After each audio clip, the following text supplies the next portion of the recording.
Bonjour et bienvenue sur le site de l'IFAT. Je m'appelle Marlène Mazou, je suis consultante et coach et je dirige mon cabinet de formation qui s'appelle Médiation Formation Conseil depuis 22 ans. Je suis également enseignante et superviseure en analyse transactionnelle, PTST en organisation et sous contrat avec l'EATA.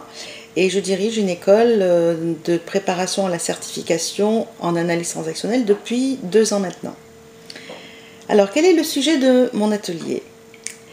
L'analyse transactionnelle, des outils justes au cœur de la prévention des risques psychosociaux.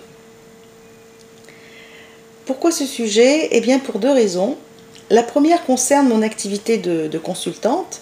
Au sein de mon cabinet que je dirige donc depuis 22 ans, je suis souvent sollicitée, et de plus en plus d'ailleurs, de plus en plus souvent, sur la thématique du harcèlement moral et du harcèlement sexuel et de la gestion du stress au travail, qui sont des thèmes qui ont évolué vers la prévention des risques psychosociaux, et aujourd'hui un tournant a été pris vers la qualité de la vie au travail qui invite à la réussite collective. Cette notion me plaît davantage parce qu'elle est positive et elle déculpabilise l'entreprise et les salariés. Il ne s'agit plus aujourd'hui de rechercher les responsabilités, mais plutôt les moyens de créer des indicateurs pour mesurer les facteurs de protection que toute entreprise peut mettre en œuvre, et c'est là que nous intervenons. Alors, pour répondre plus précisément à votre question, et c'est la deuxième raison, c'est un sujet qui me tient à cœur, car dans mon métier de consultante, je suis amenée à rencontrer, et parfois de très près, la souffrance des personnes dans leur travail, qui est due à la pression, à l'incompréhension et au changement en tout genre. Et tout ceci génère des fantasmes et des peurs qui se nourrissent par l'absence et le manque d'informations, mais aussi le manque de temps et l'esprit de compétition entretenu par certains managers. En quoi est-il cohérent avec le thème du congrès, donc changer d'air? Eh bien, lorsqu'un thème de congrès porte sur ces mots, changer d'air, naturellement, moi j'imagine un changement vers le mieux.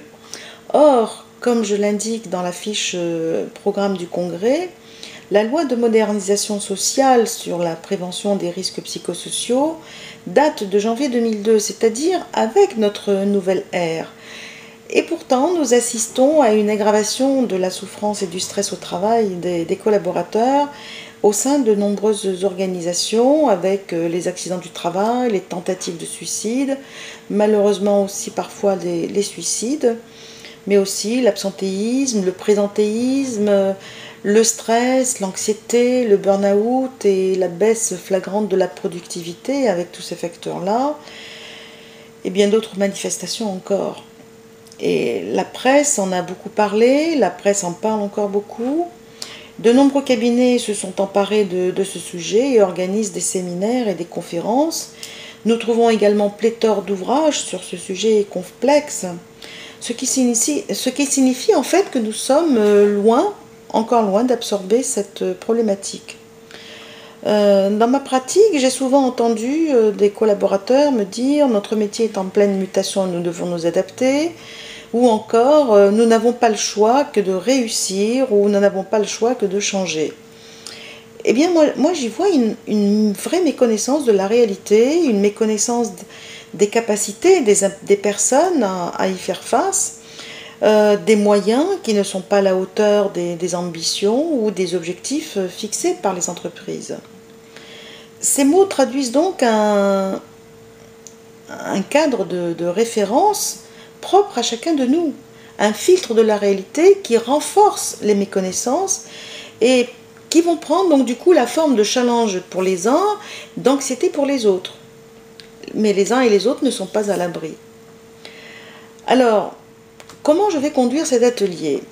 Eh bien, nous allons aborder un sujet sensible et parfois même grave. C'est la raison pour laquelle je veux l'aborder de manière légère, ludique et surtout, surtout respectueuse des personnes. Donc après avoir fourni quelques éléments théoriques, des définitions en AT sur les méconnaissances et le cadre de référence, tirés du matériel des chiffres, quelques éléments législatifs aussi adaptés au management, mon objectif, c'est de montrer comment aborder un sujet aussi important, aussi grave, avec suffisamment de délicatesse pour que chacun prenne conscience et veuille mettre en œuvre des actions concrètes, positives, dès son retour au poste de travail.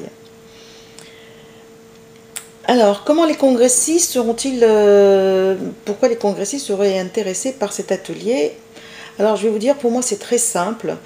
Qu'ils travaillent en entreprise, au sein d'une association, d'une structure sociale ou hospitalière, d'une école, la plupart des congressistes sont concernés par un sujet tel que celui-ci. En fait, à partir du moment où nous travaillons ensemble, à partir du moment où nous avons des responsabilités, établir et maintenir le lien et le soutien social sont nécessaires au bien-être pour renforcer la performance individuelle. Cette performance individuelle conduit à la qualité de la vie pour la réussite collective. Merci de votre attention.